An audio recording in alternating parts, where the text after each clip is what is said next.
I'm Daniel Roth. I'm a product manager on the ASP.NET Core team at Microsoft.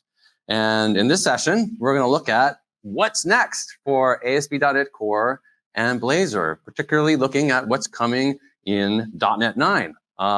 Excited to get to show you all the cool new features and the hard work that the team has done for this upcoming and new release. Let's go ahead and get right into it. All right, so here is a sort of a summary, a high-level view of the areas of investment that we've made in ASP.NET Core for .NET 9. Now, first and foremost, the thing I want to call out is that we've really focused in this release on quality and fundamentals. This has been a top priority for us actually in .NET 9 to the point that we've actually often prioritized this work over doing new feature work. This includes work on performance, more throughput, less memory usage, faster app load times, work on accessibility to make sure that all the UI assets that we ship can be used by as many people as possible.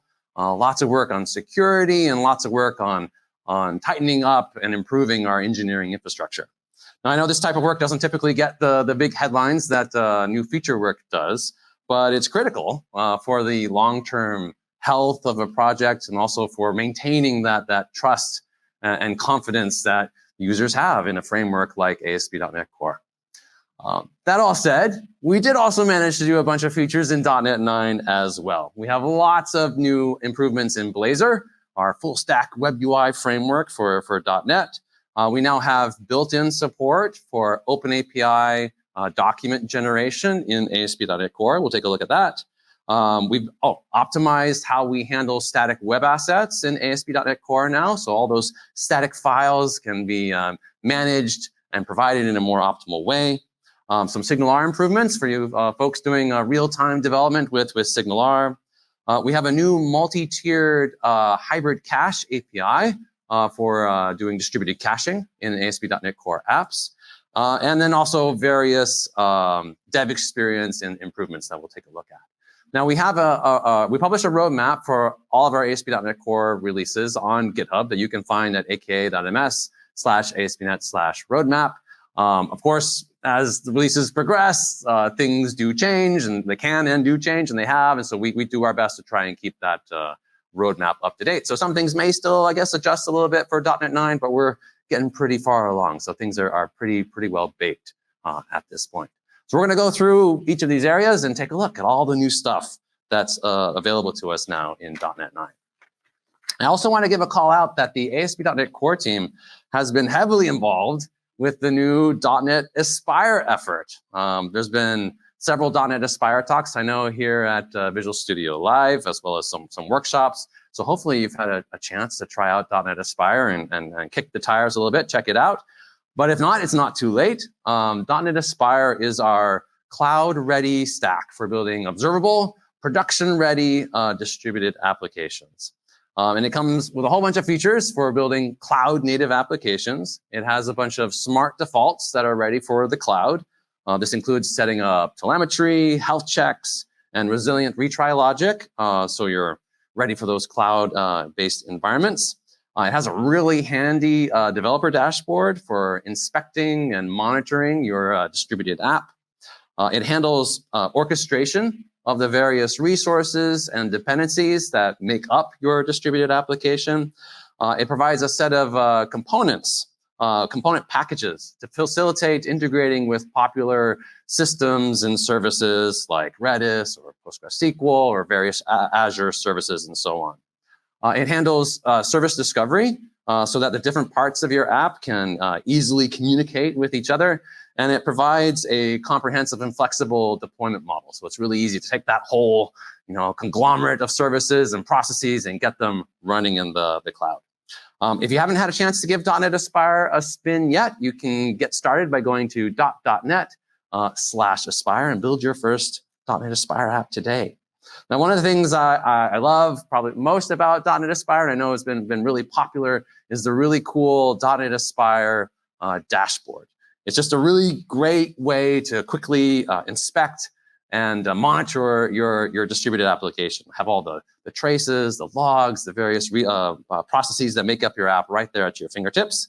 But perhaps what I love about it most is that it's built with Blazor. It's a Blazor application. The .NET Aspire team used the Microsoft Fluent UI Blazor components in order to build the dashboard, and it really enabled them to build quickly, to use their .NET know-how in order to build this great user experience. So pretty cool. Production Blazor app is now a reusable dashboard that's being deployed into Azure services as well. So pretty happy about that. So speaking of Blazor, what's new in Blazor for .NET 9? Well, these are the sort of the high-level areas of improvements for Blazor in this release. So of course, quality and fundamentals, we talked about that. Performance, security, accessibility. We're also filling various sort of user experience gaps with the new Blazor web app model that we introduced in .NET 8 for doing full stack web UI development using the Blazor's component model. We want to make sure that all those new features that we introduced in .NET 8 really work seamlessly together.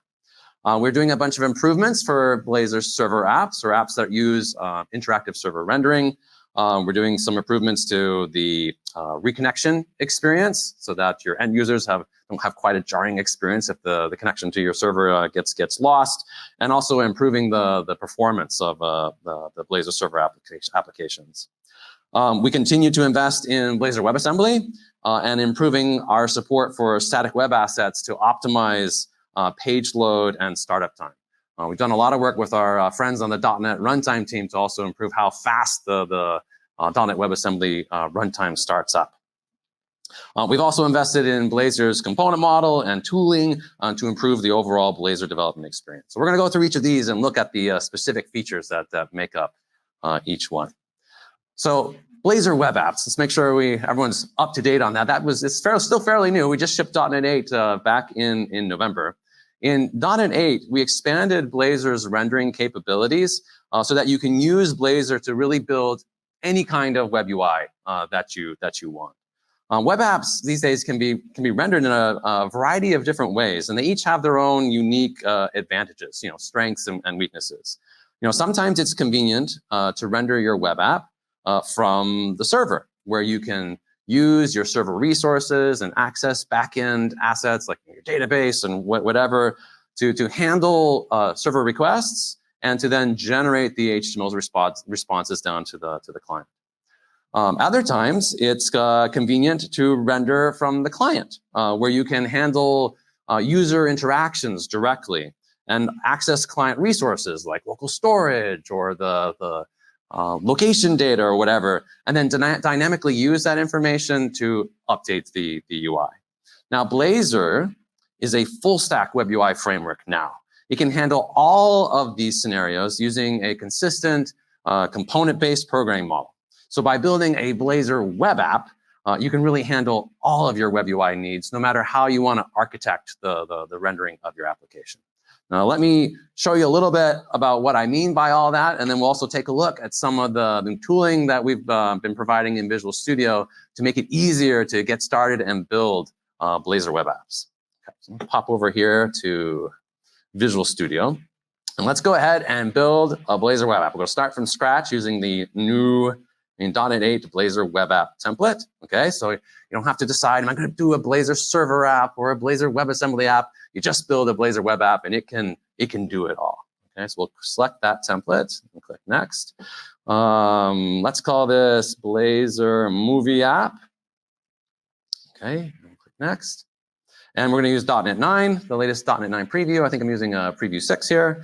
And we'll leave all the defaults. We're going to use interactive server rendering in this app. And we'll just do it on a per page or component basis. Like wherever we need interactive server rendering, that's where we'll use it. We'll go ahead and create this project template. Okay, there's our app. Let's go ahead and get it running so we can just see what it looks like and what it does, and talk a little bit through how each of these pages are actually being rendered, because it's using a few different techniques. There it goes. Okay, so building, and then there we are in Edge. Okay, so there's our Blazor web app. Now this home page, this home tab, This is just being statically rendered from the server. The server got a request from the browser. That request was routed then to a Blazor component, and that component was rendered to HTML right to the response stream, sent down to the browser, and that's why you see these pixels on the screen for hello world, welcome to your new app. So this is being statically rendered, static SSR, static server-side rendering. Now on the counter page, when we navigate to this page is actually interactive. I can click the counter button and the count goes up. We're handling UI events from the browser. This is an interactive server rendered page. It's using interactive server rendering where we set up a WebSocket connection between the browser and the server, and we can handle all the UI events from the browser by pumping them to the server, handling them, and then sending rendered DOM diffs back to the browser. So we've got a little island of interactivity within what is otherwise still mostly a statically rendered application. And then this weather page, this is being statically rendered from the server as well, but it's actually using streaming rendering where it's does an initial render to the response stream, but then it has some long-running task, like maybe it has to go call weather API or do something to get the weather data, and that takes a little while. And then after that's done, it wants to render some HTML update to the same response stream. And Blazor just sort of sits there receiving those chunks of additional HTML and patching them into the DOM client side for you. So most of the renderings in this case is still happening from the server, but it's being streamed down to the client with updates as needed. So you can have that initial quick page load, and then stuff fills in as it's ready to be shown. Okay, so that's our Blazor web app using some of the new .NET 8 Blazor rendering features. Now what I want to do is build some functionality into this app, and I want to do it fast. So I'm going to use some of the new scaffolders that we've introduced in Visual Studio for working with Blazor. For example, we have the new Blazor CRUD scaffolder, the create, read, update, delete scaffolder that will help me attach to some data and display that data in this web app. So let's get this kind of pinned over to the side. Let's get Visual Studio over here, and let's maybe give ourselves, that's not what I wanted. I was trying the other way, Windows. Okay, there we go. So now what I want to do is I'm going to add a data model to this application. Right click. I have an existing class that I've already coded up. We're just going to use that. So here in my documents folder, I've got this movie class. Let's take a look at that real quick to see what it is. Pretty simple. It's just got an ID, a title, release date, the genre, price. It's got some data annotations to specify the any validation that I want to do on this type. Okay, and then now in order to create some pages, I want to be able to store these movies in a database. I want to be able to create new ones and delete them and edit them. In order to do that, I'm just going to right-click on my Pages folder in the Blazor web app and say Add New Scaffolded Item. And I'm going to pick Razor Components for Blazor. Razor Components, the same thing. And I'm going to pick the Razor Components using Entity Framework CRUD Scaffolder. Okay. And I'm going to then select which template do I want to use. I can pick individual pages that I want to generate, like just the create page or just the edit page. Or if I select CRUD, it will do them all. I can then select the model that I want to use for generating these pages. I'm going to use my movie type that I just added previously.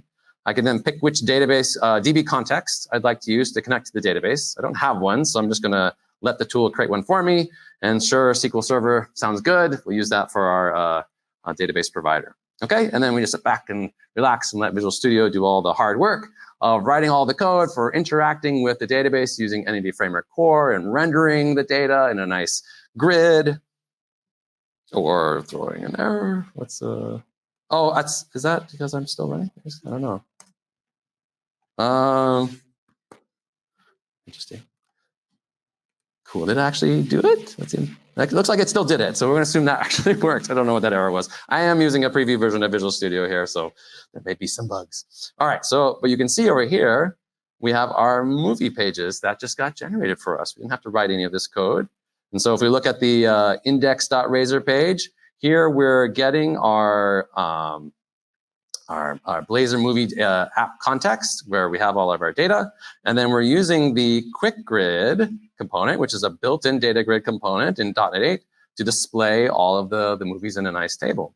If we look at the create.razor page, this is again using the DB context. And here we've got the Blazor edit form component that we're using to create a form that's going to be based off of our movie data model. And then we'll do validation based off of any data annotations that it finds in that model and be a nice, strongly typed base form. Okay, now before I run this, we actually need to first set up the database, and we use Entity Framework Core migrations in order to do that.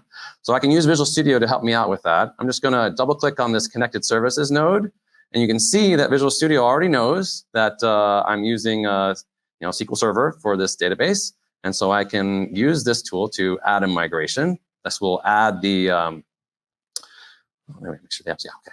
This will add the schema for my movies to the database, and it's gonna hopefully find my DB context for me.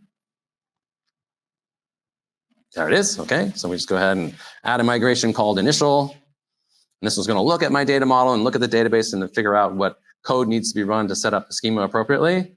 All right, so now we have a migration down here in the corner for setting up the database, and we need to actually run it. So to run it, I'm gonna do update database, and this should find my DB context again, along with all of its migrations.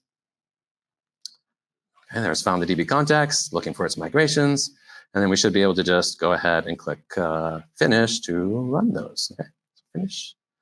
Using the EF core tooling to update the database with that schema. Cool, okay, so that's done. So now if we run the app again, there it is. Okay, so now we should have a page at /movies. And there it is. So we've got this little table. It's based off of our quick grid. We can add a movie to the database. I like 80s movies. It's kind of my thing. I don't know. E.T. was sometime in 1982-ish, I think. I don't know. I should actually remember it at some point. Nope, sci-fi is the genre, and the price is, we'll just make up a price. So add some random data. Now it's showing up in our grid. We can edit this data, and if I do something that like violates the data annotations, like try to save that, then I get validation errors. So validation is all working. So let's set that back. So it looks good. Okay, I'm gonna add one more movie just so we can do some other things. Let's add Ghostbusters. A great 80s movie, I don't know, sometime May 1980 something. We'll call it a comedy and give it another random price. And now we've got a couple movies in our database. Now we've got, the property column names obviously were generated based off of the property names of our type. We can fix those. So if I go back into the code for the quick grid, we can find where that release date column is being generated.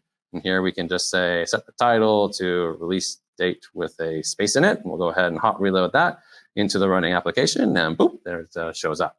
Now I'd like to also add some interactivity to this page. Right now it's just being statically rendered from the server. We got the database, the data from the database, we rendered the page, and then Blazor's done with it.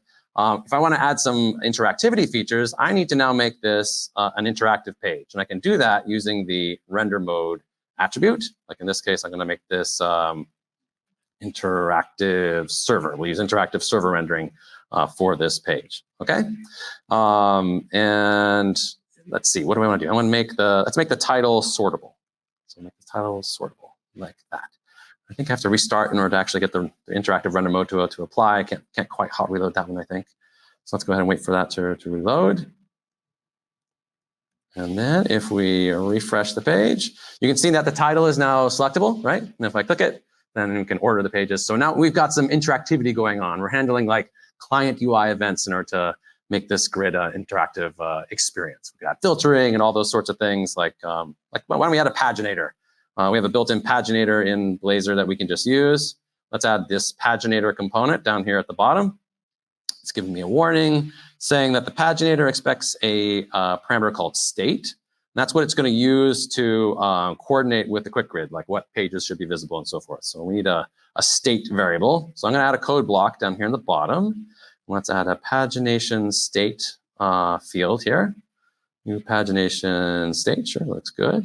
And we'll say items per page. We're going to do something kind of ridiculous. We'll say it's just going to be one item per page. That's because I only have two movies. But I want to at least show that it's paginating, okay? So we'll set the state to our state object. And then up above for our quick grid, we'll set the paginator, pagination, I guess, to be that state object as well. Okay? And I think that ought to do it. Let's get the app running again. And good. Now we've got a little paginator control at the bottom. All right. So we've got sorting, we've got pagination, all really quick thanks to built-in components from Blazor, scaffolding in Visual Studio to help us connect our Blazor web app to some data. We can add islands of interactivity and also use static server-side rendering. So that's pretty cool. What about security? Like, can I add security now to this Blazor web app? We do provide authentication options on our templates. So like when you create a Blazor web app, you can choose, yeah, give me some authentication with that. But if you have an app like this where you didn't happen to check that option, there's actually a new Blazor identity scaffolder that you can use to add ASP.NET Core identity and authentication to your Blazor web application. Okay, so let's go back into here and try to do that. So I'm going to just right click on the project and say add new scaffolded item. Let's go right here. And I'm going to pick identity and pick the Blazor identity scaffolder. Okay, and that's going to generate for me a whole bunch of UI code for managing users, logging them in, forgot their passwords, profile management, all that stuff. Now I need to select the DB context I want. It's not showing me the one I already have. That's because it requires an identity DB context. And the DB context I have right now is just a vanilla DB context. So I'm going to go ahead and create a new DB context for identity, and then we'll kind of merge them afterwards. So I'll call this identity context. We'll add that. I'm going to use SQL Server. That's fine. And then we'll go ahead and generate a user class as well. This is so you can have data associated with your users that you store in the database. So that seems like a good idea. Okay, and then hopefully, well, good to go here. The Blazor identity scaffolder will add all the UI code that I need in order to log in some users. There it goes, generating the code, doing all the hard work for me. All right, great. So that did that. And now we have this account folder over here. Let me give myself a little bit more space so you can see that. And let's see all the pages. Yeah, so we got all these Razor components now for like registering users and password reset and all that type of stuff. That's all just generated for me.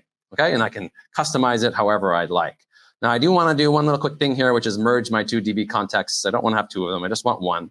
So I'm going to take the DB set off of the original one and move it over here to the identity one.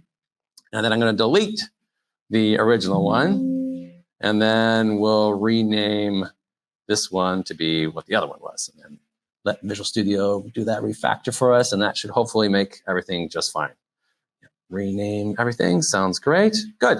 Okay. We just need to update the database with the identity schema now. We have schema for our movies, but not for our users. We need to add that too. So let's go back to connected services and add another migration. We'll call this one add identity. We'll let that find our DB context. This tool. Let's try building it first. Making sure I didn't mess something up. Build? Okay, yes, to build. So I think it's just was a little stale for some reason. Let's add a migration. Add identity. Hopefully that will now find my DB context. Retrieving available DB context names.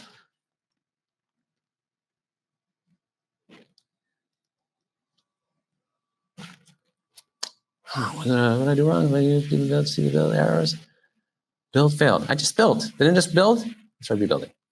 Rebuild.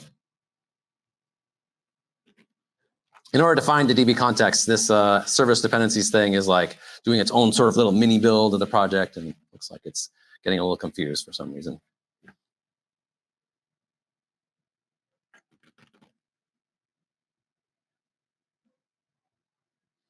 Oh, am I running the app? Oh, I'm running the app. Okay. If you use this tool, make sure you're not running the app because then it can't actually do the build. There it goes. Okay, so I was just running the app. That's why it was failing. The files were locked up. Okay, there we go. So now we added our migration. Great, and then we just need to run it. Let's update the database with that migration.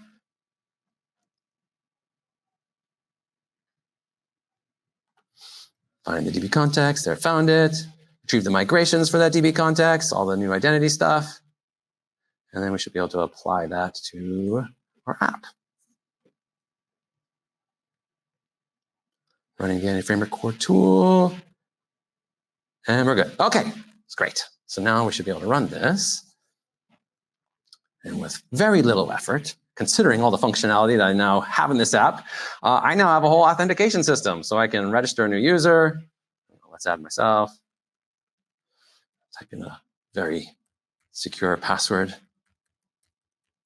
like that. register user. It has an email confirmation flow. During development, you can just click the link to say, yeah, I've confirmed my email, but in production, you'd actually want to set up an email sender and all that. Okay, now we have a confirmed user, so I should be able to log in. Let's try and log in as myself. All this UI built using Blazor. There we go. Okay, so we're logged in and we have our account profile page where we can see our profile or what our email is, change our password, set up two-factor authentication, and so on. Okay, full authentication system. Now, let's go ahead and get our movie page to show up here in the nav, the left nav here. So in this nav menu, I'm going to go ahead and copy one of the existing sort of tab links that are there and add another one. We'll just call this one, this will link to the movies URL, and we'll give it a friendly name of movies. And what I want to have happen is does that show up? Yeah, okay, so now we got our movies tab. I want that tab to require authentication. Like you can't go see the movies, you can't see my movies unless you're authenticated, okay? So I'm gonna go into my movies folder, and that's what we're gonna do. I'm gonna do Control-Shift-A to add an item, yeah. So _ imports.razor. Imports.razor is like a way to import a bunch of Razor directives into all the Razor files in a certain directory. And what I want to add in here is just an attribute to say that everything in this directory should require authorization. You have to be logged in, basically, in order to browse here. Okay, so we'll add that, and that's good. And then we should be good to go. So now, if we go back to the app, okay, so I'm not currently logged in, but if I try to browse the movies, I'm going to click on the movies tab. Actually, let me go to home first. So I'm at home. I'm going to click on movies now, and I get immediately bounced over to the login page. So now if I log in, because I need to be logged in to see that tab. And if we log in, we're back to our movie. Okay, so there we did. Created a Blazor web app. We used interactive rendering, connected to some data, and also we're able to add authentication to our Blazor web app pretty quickly. You know, just a few minutes. Pretty nice. All right, let's go back here. So that's how you can build, full stack web UI apps with Blazor using the new scaffolders in Visual Studio. Now, based on some feedback that we got from .NET 8, we know that there are some areas for improvement with Blazor web apps. And so there's some things that we want to do to try and make using all the Blazor web app features a little easier to stitch them all together.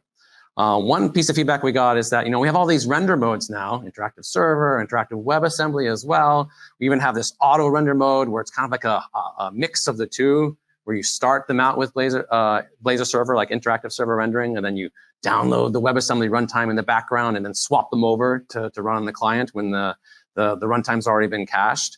For component authors, it can be a little difficult to know, how is my component being rendered? I might want to render my component differently depending on which render mode is being used. So in .NET 9, we're adding some APIs so that you can detect what the current render mode is. We've also got some feedback that sometimes you really want most of your app, oh, excuse me, got a little croaky. You really want your whole app to be interactive. Like you set up your app to be globally interactive, like a traditional Blazor server or Blazor WebAssembly app. But then you want to just have some pages that are statically rendered. The identity pages are actually a good example of that. Those need to be statically rendered from the server because they have to do things like set cookies. And you can only do that when you're in the context of a request reply. So we needed a way to make pages be statically rendered when the app is otherwise interactive. So we added a way to do that in .NET 9 as well. The Blazor web app template also today doesn't have an option for setting up Entra-based auth, or the old name Azure AD-based authentication. We know that's a big gap. We're working with the Entra team to actually add that option, and also the Visual Studio tooling team, so that you can re-entrantly add Entra-based auth to a Blazor web app. At this point, it looks like that's actually going to probably happen a little after .NET 9 at this point. So we're working to add docs and samples to make that really easy for you to be able to configure manually. Okay, let me show you one of these features, the new API for detecting the current render mode. This will be a good opportunity also to look at that WebAssembly-based rendering, even the new auto mode. So I'm going to create a new project here. I'm going to create a new Blazor web app, and I'm going to select some slightly different options. Let's call this render Blazor render modes. Okay, and that looks good. .NET 9. And instead of just saying to enable just the interactive server rendering, I want both server and WebAssembly, which will enable auto. And then, yeah, we'll leave per page or component as the scope of that interactivity. Okay, so we'll go ahead and create that. Okay, now what I want to do is, you can see now in this app, let me zoom in here, we have two projects. This is the server project. That's just an ASP.NET Core project. It's going to run from the server. That's where a lot of our components are actually going to still run from. Any server-side rendering will happen from there. But we also now have this client project. That's the part that will actually be downloaded to the browser and run on WebAssembly. And right now, there's only just one component in that project, the counter component, that's going to run interactively on WebAssembly. So what I'm going to do in here is let's add, actually first, let's go into our layout. Let's go into main layout. And up here in the sort of the top, top row of the app in the layout, I'm going to add some text. I'm going to put the render mode, and we're going to use this new renderer info API to get the name of the current render mode. So we can know, okay, is this static server-side rendering? Is this interactive server rendering? Is this WebAssembly? That name will tell us what kind of rendering are we currently doing, at least for the layout part of the top level of the app, okay? And then in the counter, I'm gonna add, let's just add like an H3 heading here, similar deal, render mode. We'll put what render mode is the counter using? Right here, again, using that renderer info API, we'll just print out the name. Okay, and maybe one behavior difference I want to do, depending on the render mode in this counter component, is, well, the counter button won't work if it's not being rendered interactively. If it's just being rendered from the server, well, there's nothing to handle the on-click event, so it just won't function. So why don't we do like an if check here? So if render info, and then it has this nice convenience property, this is interactive property. Yeah, we'll just let Copilot generate a bunch of stuff for us. That looks good. Then if it's interactive, we'll render the button, right? Because then the button should work. If we're not interactive, I don't know what this is saying. Delete that. We'll say like, wait for it. Okay, like it's not ready yet. The button's not going to show up until we're actually rendering interactively. Now this app is set up. You can see at the top it's set up for interactive auto rendering. So what's going to happen here? This is pretty fancy. The counter page will first pre-render from the server statically, like we'll give you some HTML right away. And then if the .NET WebAssembly runtime has already been downloaded and cached, it will use it. It'll run on WebAssembly.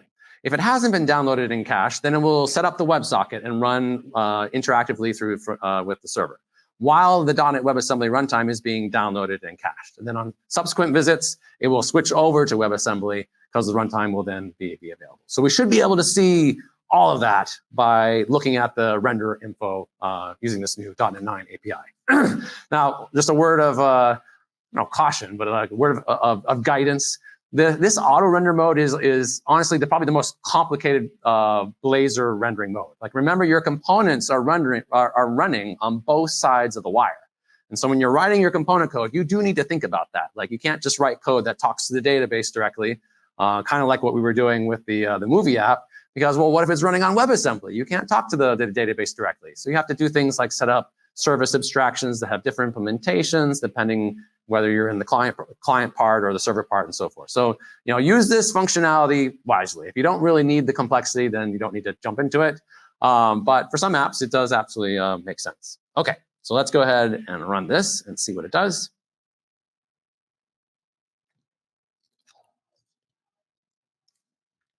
Okay, so up here at the top, we can see the render mode for the layout. Like, what is the layout doing? And so this page, like we said before, it's just being rendered statically for the weather page. Again, also being rendered statically.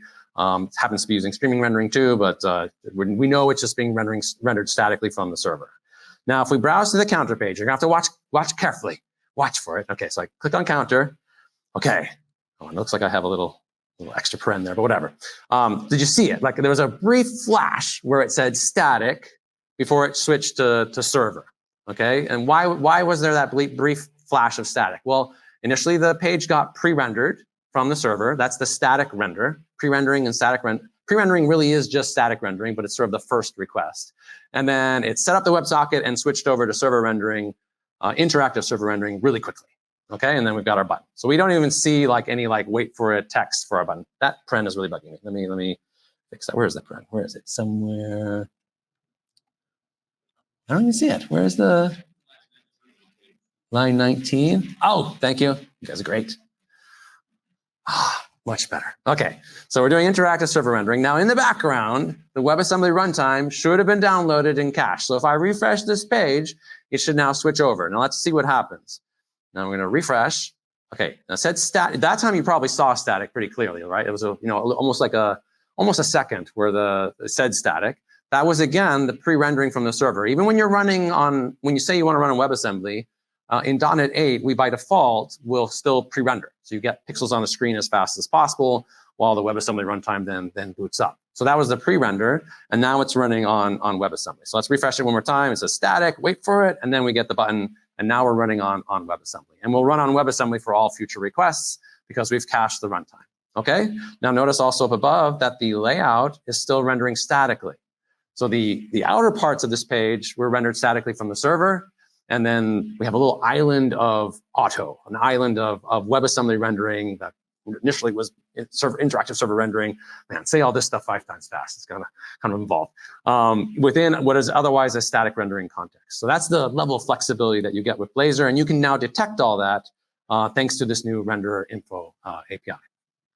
Okay, cool. Let's go move on. Okay, Blazor server improvements. We have a new improved reconnection experience for Blazor server apps. Blazor server apps require that WebSocket connection to function, right? If that connection goes down, then the app doesn't work because there's nothing to be able to handle the UI events with. We had a reconnection UI that we shipped with Blazor server for a long time, and it was kind of clunky. We have a new one that we think makes the end user experience of your apps a little bit better. We also now have enabled WebSocket compression by default. So the payloads that Blazor server sends across that WebSocket connection are significantly smaller, which should help with UI latency. All right, let me show you the new reconnection experience. Let's go back to our Visual Studio instance, and let's create a new app. We'll go back to a just plain old interactive server rendering.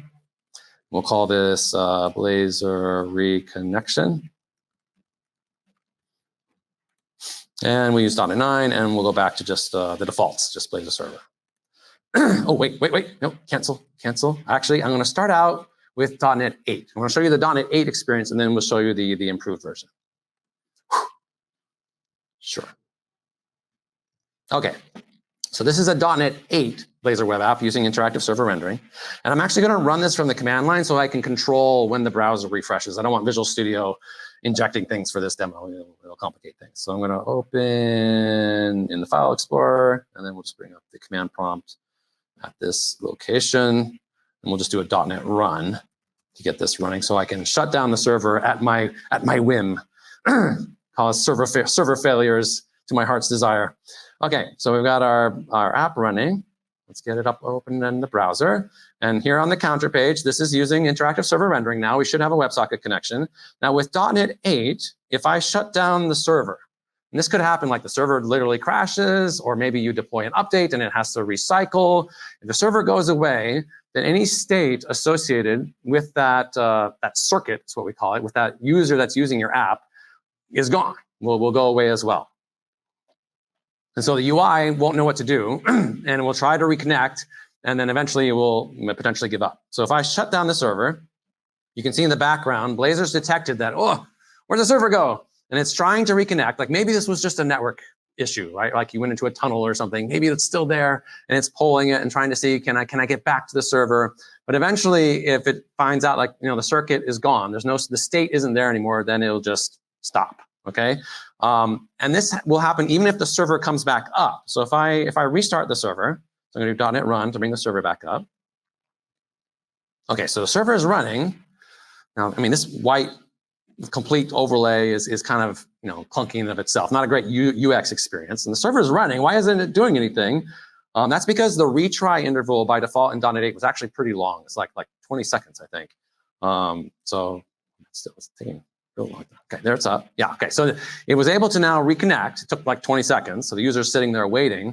But then it found out like, hey, my state is gone. I was able to create a network connection, but all the state I was using is no longer there, like the state of my counter, like that, what the counter was at. And then it just gives up and says, user, I'm sorry, I'm broken.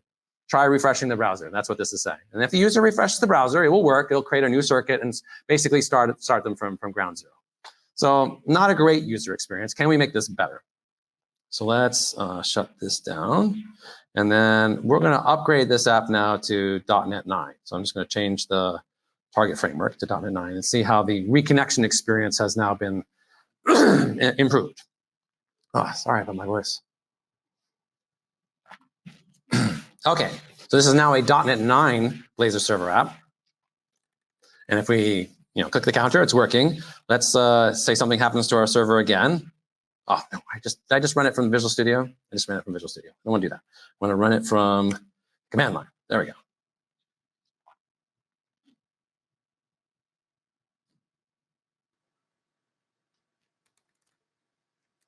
I thought I shut it down. Did I shut it down?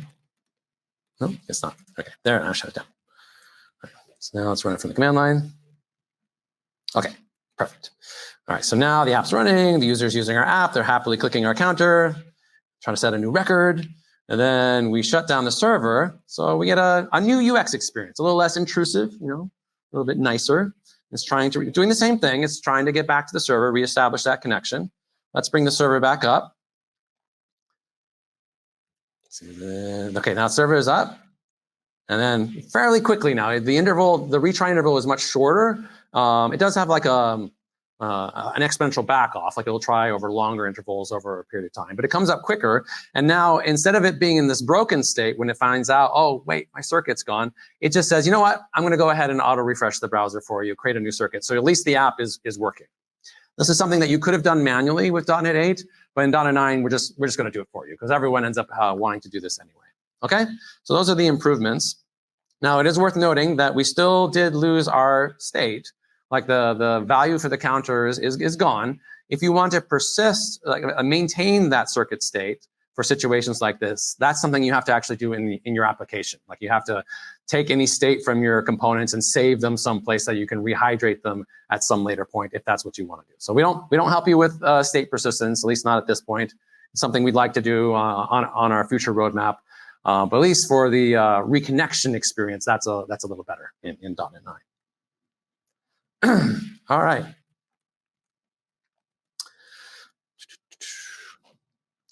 Optimizing page load and startup time. So web apps obviously have lots of static assets, static files that make up the app. Blazor WebAssembly apps in particular have a bunch of them. So we try really hard to optimize how those static files get delivered from your application to the browser. Now, for most apps, the set of static assets that you have, the set of static files, is actually known at like build time. There's no reason for you to like wait until runtime to figure out what those static files are. And so with that information, we can do a bunch of optimizations. So in .NET 9, during your build, we will actually figure out like what are all your static assets that you've got and which ones are files that were already compressed, like like an image or a font file or something like that, and which ones might we be able to do interesting things with, like enable compression and cache better. So we collect all that data and then now use that information at runtime to more efficiently serve your static files to the client.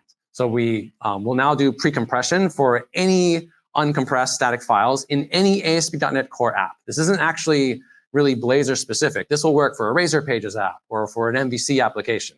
If you have like JavaScript files or CSS files, ASP.NET Core will now detect those and say, hey, I can help you out with those. I will pre-compress them and do other nice things for you to make them serving them more efficient.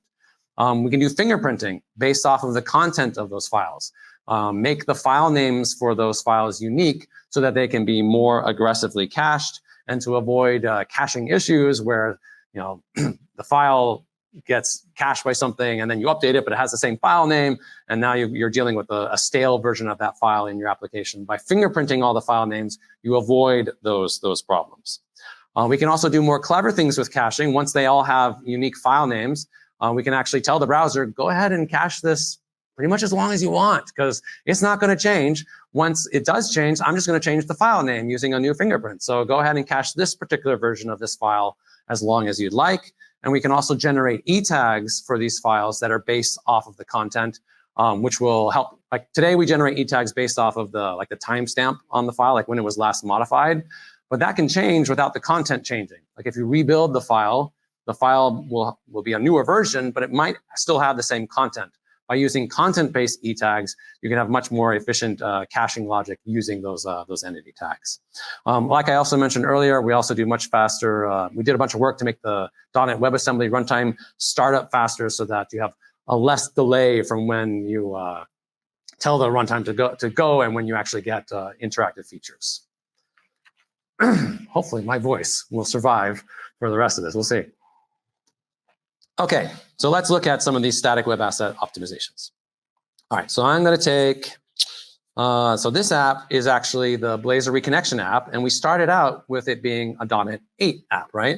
So it's using the .NET 8 versions of handling static files. Like here, you can see it's using the good old use static files middleware that we've shipped since the beginning of ASP.NET Core.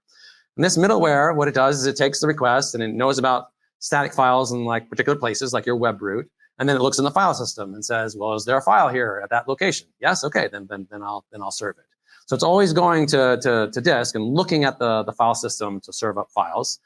That can be problematic in some cases, like depending on which OS platform you're running on, you might get different behavior there. Windows file paths and Linux file paths, they're different, so that can be a problem. Also, with the middleware, you could sometimes end up with ambiguity on with your routes. Like if you set up a route in your app that just had like an open route variable for the path segment, it's not clear. Well, did you mean to serve a static file at that location, or did you mean to route to that route with just whatever the file name was at that route variable? So you can end up with these conflicts between static file serving and routing.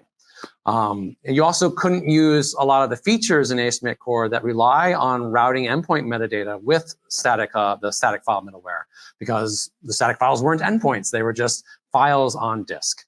So in the new system, let's create a new project so we can see what the new system looks like. Sure, Blazor App 1, that's fine. And this one will be .NET 9. There's a new API. So we look in program CS in this one. Instead of use static files, it's now map static assets. And this is actually setting up all of your static assets, your static files, as proper endpoints. So all the features that require endpoint metadata now work. Like if you want to set up authorization rules for one of your static files, you can now do that because they're proper endpoints. We take care of all the differences between different platform file path handling. That's no longer an issue because we're just doing routing here. And honestly, all the hard work of figuring out which static files to serve gets all done at build time. So you don't have that extra work that happens at runtime, which makes this API actually more efficient than the use static files version. Okay, so it's set up to use the new map static assets feature. And what I'm going to do is I'm going to go ahead and publish this app. A lot of the optimizations that we do based off of the static asset metadata will happen on publish. So let's go ahead and publish.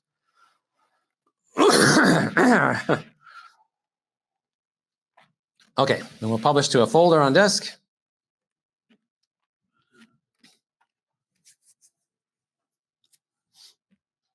Good, and go ahead and publish that. Okay, so as part of building and publishing ASP.NET Core, we'll figure out where all my static files are and then do a whole bunch of nice optimizations for me. So let's go ahead and run the app and see what those are. So we got the app running. This is the published version of the app, important.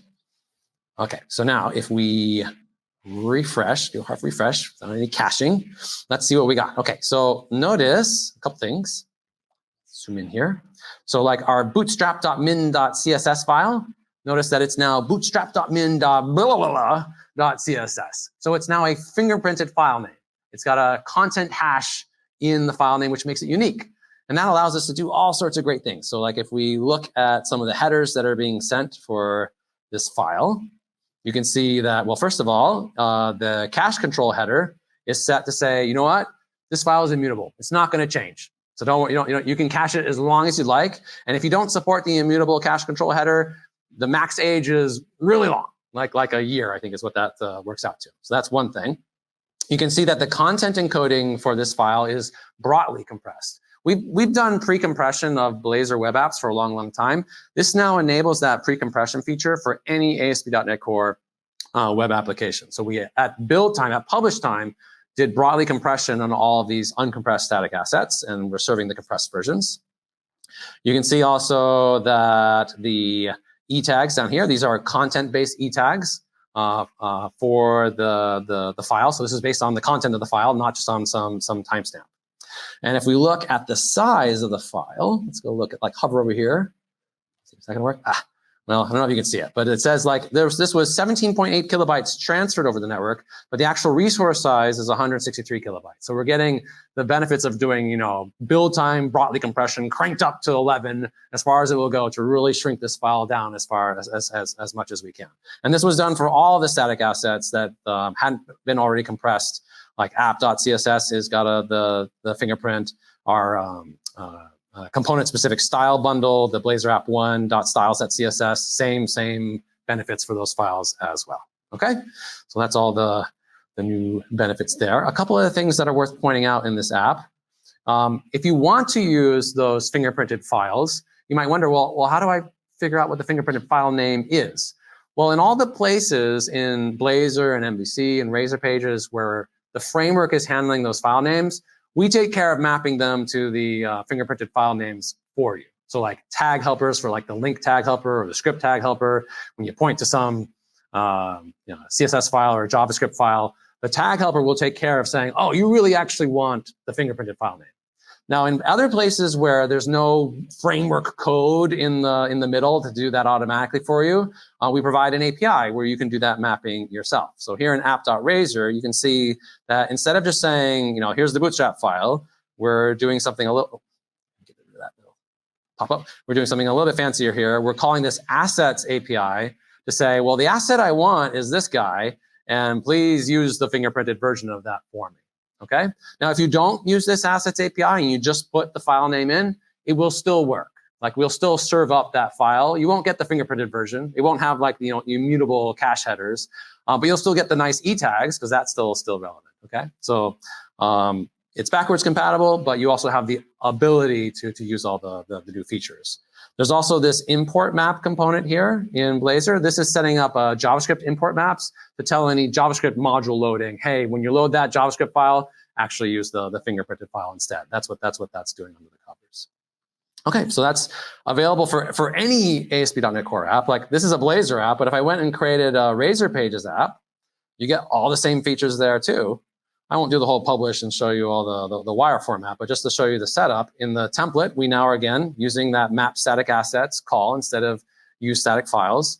There's an additional call here with Razor Pages and MVC to say, with static assets, like telling the tag helpers and stuff like, hey, I want you to use the new features. So there's one extra API call for MVC and Razor Pages. For the import map and all those things, let's go look in the layout. So here, all the tag helpers are actually doing all the mapping for us. So everywhere you see this sort of green teal look, that means that there's tag helper code that's associated with that link tag that will take care of using the fingerprinted file names. And then here's this script tag. Let me do this.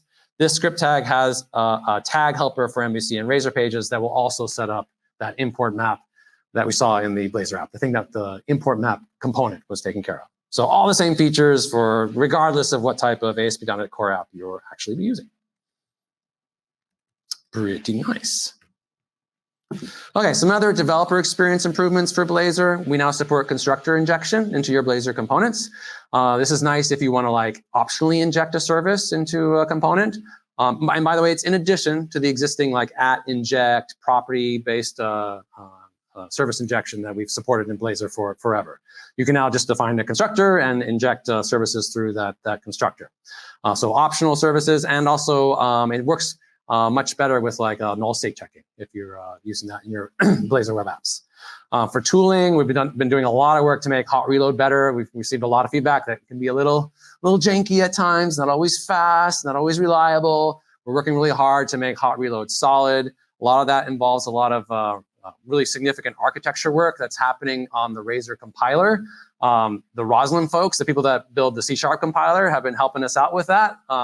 If you remember, I don't know how many of you were around back in the Roslyn days, but it was sort of this 5-year journey of rebuilding the C# compiler. We're kind of going through that with the Razor compiler right now, where they looked at what we did on the ASP.NET Core team and were like, you guys really aren't compiler devs, are you? And we're like, no, please take this from us, make it good. And so they're taking the Razor compiler, making it good, that will address a bunch of these issues with hot reload and also with some of the Razor editor problems that we've been having. So improvements to the Razor tooling as well. Blazor WebAssembly debugging is also getting a nice upgrade. I'll show you that in a second. And we also have a new Blazor Hybrid Plus Web project template that you can use for you Blazor Hybrid users out there. This is a way that you can build a single set of components that can be reused for a web app and also native mobile and desktop apps built with .NET MAUI. So I'll show you a couple. Whoa, we're way ahead now. I'll show you a bunch of those things. Let me go back to right here. Okay, actually pop it out. Let's look at debugging. So for debugging, I think we can go back to our reconnection app. No, not reconnection, the render mode app. That had WebAssembly in it. Okay, and what I'm going to do is I'm just going to go ahead and debug this using the old tooling experience, and then I'll show you how you enable the new tooling experience. So I'm going to go ahead and run this, just F5.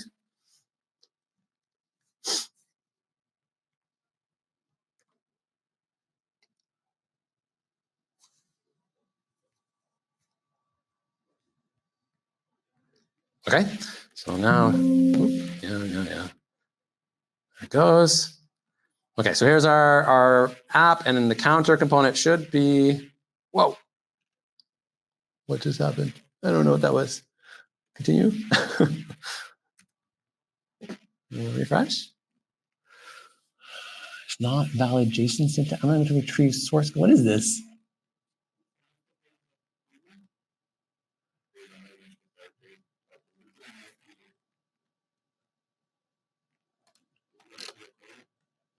The code for the counter? That should be fine. That's just content, right? It shouldn't matter. Let me rebuild it. Stop. Preview bits. Build, rebuild.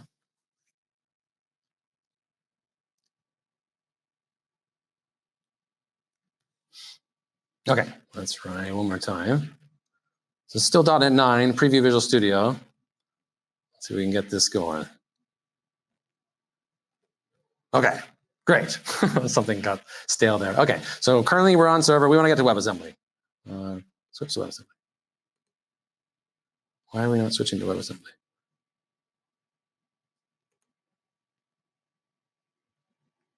Okay, there we go. We're on WebAssembly. I think it just took a little while for the WebAssembly runtime to start up. Okay, so now I want to set a breakpoint in my increment count method. All right, and let's see what happens when we click the button and get into the debugger. So this is the current debugging experience for Blazor Web Apps. And if we look at our counter, some things that are not so nice here. So first of all, you see that it's a little hard to see. If I do it like that, yeah. So the current count, right, is currently showing up in the debugger as a number. And why is that? Well, debugging Blazor WebAssembly apps is a pretty fancy piece of technology. We're actually like debugging .NET code running in the .NET runtime on WebAssembly in a browser through the JavaScript debugging protocol. So some JavaScript debugging isms kind of like leak through right now in the Blazor WebAssembly debugging experience. Like that should be an int, a .NET int, but because we're mapping it to JavaScript stuff, it shows up as a JavaScript number. So that's a little weird. And if we look at the call stack has got all this weird, like there's the .NET stuff, but then we've got all this other weird gobbledygook in here that I don't even know what that is.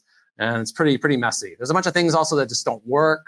Like I can't use the modules window, some expressions in like, the immediate window don't function correctly. It's kind of like, I mean, it's useful, but it's not what you would expect from a true .NET debugging experience. Okay, so we have a new experience that we've been working on that works with .NET 9 apps. So you need to be on .NET 9 to use this, and you have to turn it on. So I'm going to search in here for enable .NET 9 mono debugger. Okay, this is the setting that's available in the Visual Studio preview channel. I'm going to go ahead and click that to enable the new debugging experience. And let's see if we can improve on some of these things. All right, so we'll restart the app. Wait for it to wire up. Okay, and we'll click the button. All right, so now we're in the debugger. And let's see, do we get anything improved? Okay, good. So you can see down below my current count is now actually showing up as a .NET int, so that looks nice. You can see that the call stack has been all cleaned up. We will now honor just my code settings with the new Blazor WebAssembly debugger. If you want to use the modules window, that will now load properly with the Blazor WebAssembly debugger. If you want to like go into the intermediate window or set breakpoints that are based off of expressions, the expression handling is a lot better than it was with the previous debugger. Like if I say this dot renderer info dot name, I think that should work, right? Yeah, it tells me that I'm running on WebAssembly. So expression parsing is also much better. So that's the new Blazor WebAssembly debugging experience that's coming with Visual Studio and .NET 9. You do have to turn it on though in order to see it. So make sure you flip that setting and target .NET 9. All right, more stuff to cover. We gotta get going. How are we doing? We're at, we got 15 minutes. I do want to show the new Blazor Hybrid plus Web template. So if you go File, New Project, you will need to install the Maui workload in order to see this. But if we filter to Blazor Hybrid or Maui, you can see there's the old Blazor Hybrid, well, not old, the existing Blazor Hybrid app template. And now here's the new one, that's Blazor Hybrid and Web App template. And this will set up both a web app and a .NET Maui app to use the same Blazor components for their UI. So let's go ahead and create that. And yeah, that looks good. All right, so I have now a solution with 3 projects, right? I've got the .NET Maui project. That's going to host my components for mobile and native desktop. I've got my shared project. That's the one that actually contains the Blazor components that really make up my app. And then I have a web project, which is a Blazor web app that hosts those same components too. Okay, so all the pages are right in here. And so we should be able to run for mobile, desktop, and web. Let's see if we can do all 3. We'll try to do as fast as we can. Let's switch it to the web project and get web running.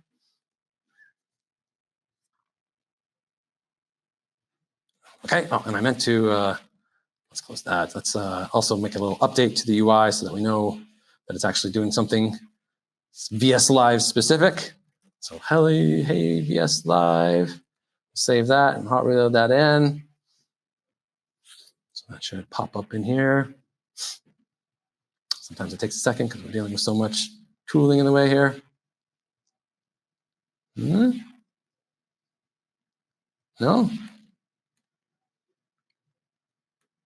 Well, we should restart it then.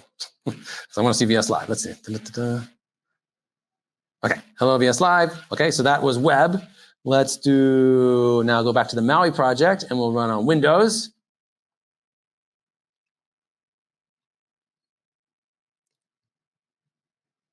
So this is going to build and deploy a WinUI 3 based Maui application, a native Windows shell that's hosting WebView 2, that's rendering our Blazor components all in process. True native client app. There it goes. Okay, so we got now a native desktop shell showing the same UI. So we got web and desktop. And I could also do mobile, I think. So Android, on my laptop, Android takes like minutes to actually get it deployed to the mobile emulator. But I think I have one already deployed here. We'll just pick one of the existing ones.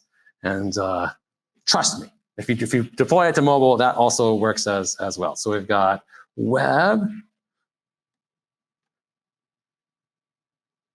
desktop. Wait, I'll make sure the mobile app is going to launch. There it goes. Yeah, the emulator for me is, for some reason, on this laptop is super slow. Yeah, so web, mobile, and desktop, all with one template. And you can just edit your components in one place and have it affect all 3. So that's the new Blazor Hybrid and Web App template. Cool. Close all that down.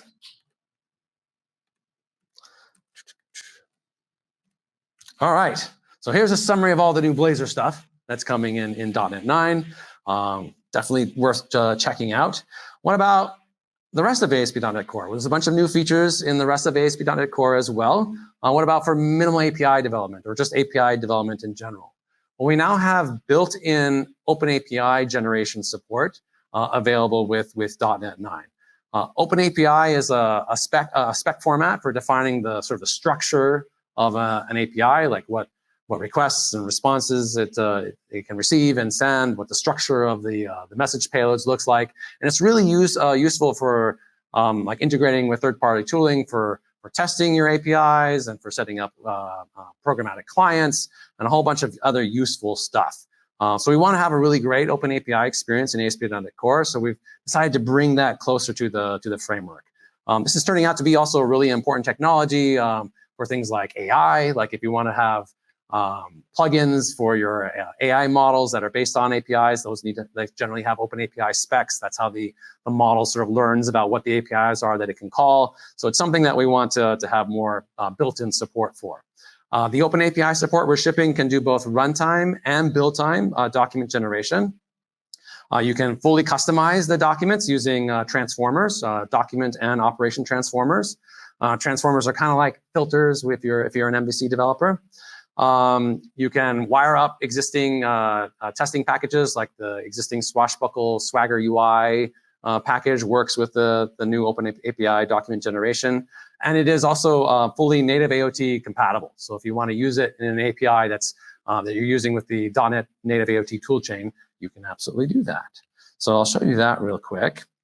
Let's go into Visual Studio and we'll create a new API with .NET 9. Let's do ASP.NET Core Web API. And sure, that's a fine name. We use .NET 9, and I'm going to make sure that I've got this Enable OpenAPI Support checkbox checked down here at the bottom. It's going to set up OpenAPI support for me. And there we go. Okay, so here in Program CS, here are the two APIs that you need in order to set up OpenAPI support. There's this add OpenAPI call to configure the services, and then there's this map OpenAPI call that will set up the endpoint for the generated OpenAPI document. Okay, so if we just go ahead and run, and by the way, these require a package. This Microsoft ASP.NET Core OpenAPI package. It's actually an existing package. We had it in .NET 8, but it didn't really do much. All the new OpenAPI generation has been put into that existing package. All right, let's go ahead and run this, and we'll see the lovely JSON OpenAPI doc. I think it's OpenAPI v1.json, and there it is. So, a JSON document that describes the structure of our weather forecast API. Now, in the past, we also would wire up the Swashbuckle Swagger UI for you. We decided not to do that anymore because there's so many options these days for the Swagger UI or test tooling that you want to use with your OpenAPI docs, but you can absolutely still use it. So if I go into my dependencies and say manage NuGet packages, and let's go ahead and grab the Swashbuckle ASP.NET Core, and then what is it, Swagger UI package. We'll go ahead and install that. And then what you do, this package is completely independent of the rest of Swashbuckle. It's just the prepackaged Swagger UI. You can then go in here and say, and you want to do this in your development environment. This is not a UI you want to publish in production. Use Swagger with a W, Swagger UI. And we do have to pass in some options, an option, to tell it where the Swagger document is. So we say options.Swagger endpoint, and we tell it that it is at, what was it, OpenAPI/v1.json, and then you got to give it a name. Okay, and that should work. So I'm going to go ahead and rerun that. Cool, and then we go to Swagger, which is the endpoint that sets up, and we can see our weather forecast endpoint here in the Swagger UI. Visual Studio also does have tooling though that lets you, visualize your APIs, see the endpoints, and test them. Instead of using the Swagger UI, if I just go to, actually I can just search for it. If I just search for endpoints, you'll find this Endpoints Explorer view, which Visual Studio will inspect your code, look for all the API endpoints you have, and display them here on the right, on the left. And then you can do things like right-click and say, go to the code for that endpoint, because it's knows where the code is, and you can also ask it to generate requests for that particular endpoint. When you do generate requests, what it will do is it will use these .http files, which are like a way to quickly sort of template out the HTTP requests that you want to send to your API, and then quickly run them and test them as sort of like an interactive API testing experience. So if I click send request here for my weather endpoint, I can get that same response, and I can look at all the raw JSON and see all the headers as well. So that's another way that you can test your APIs using the built-in Visual Studio tooling. Okay, so that's the built-in OpenAPI spec generation. How much time do I got? We only got 5 minutes. I think we'll leave it at that. You can also generate the OpenAPI spec at build time. There's a package that you just add, and then it will generate the JSON file as part of your build. For you SignalR fans out there, we've done some SignalR improvements. In your SignalR hubs, you can now use polymorphic types. So if you want to accept a base class in one of your hub methods and then have actually be sent derived classes from that base class, that now is supported with SignalR hubs.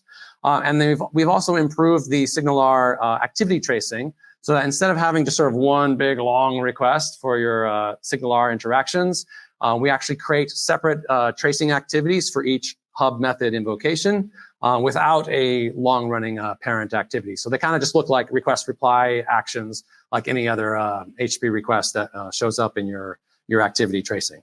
This is what it looks like in the Aspire dashboard. Caching, maybe you do use distributed caching in your ASP.NET Core apps. We have an existing abstraction that we provide for doing distributed caching, which is iDistributed Cache.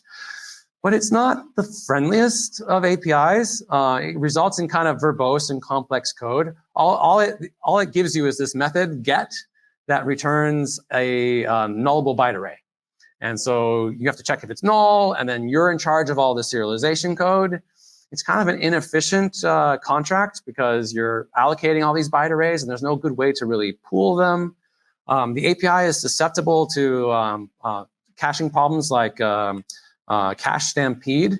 Cache stampeding is when you have like some requests that come in and they all have the same cache key, but if there's a cache miss, a cache stampede is when, well, all those cache misses result in that long-running expensive operation that you're trying to avoid through caching. They all happen together, and then you get all the responses back, and they all kind of write over each other, and so you wasted a bunch of server resources. Ideally, you want to identify that that's happened and just have one request occur, and then you kind of return cache responses for the other requests. iDistributed cache also is just a single tier cache, like it's a distributed cache for like dealing with Redis or those types of systems.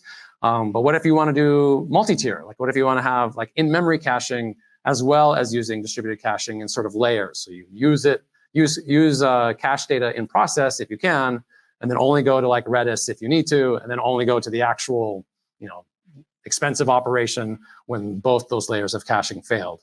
So if you try to use iDistributed cache today, you end up with code that looks kind of like this, and even this code's a little bit naive, so it's quite a bit of logic, a little bit tricky to get right. So in .NET 9, we're introducing a new hybrid cache API that just works for most cases. It has a bunch of really nice enhanced features. It has built-in serialization using system text JSON, so it'll just deal with serialization for you.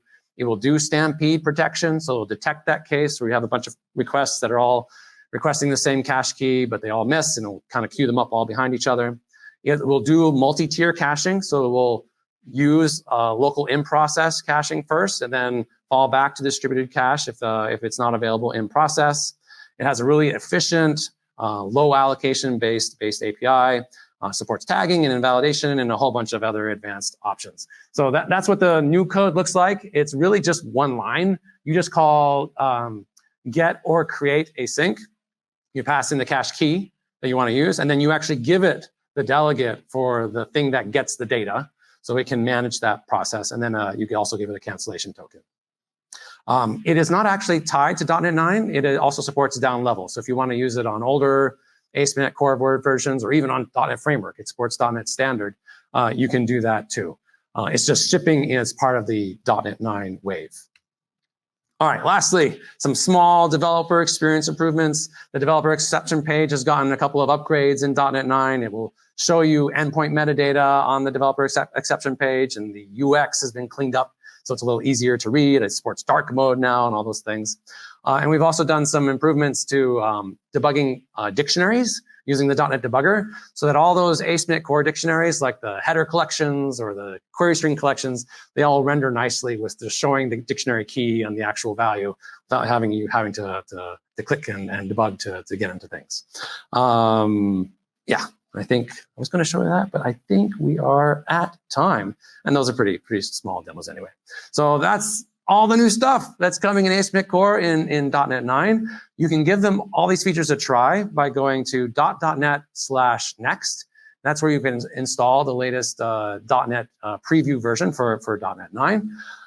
Thank you all for sticking it out with me. I apologize for my croaky voice. It is on the way out, but I hope you enjoyed learning about these features, and I'd be happy to stick around and answer a few questions.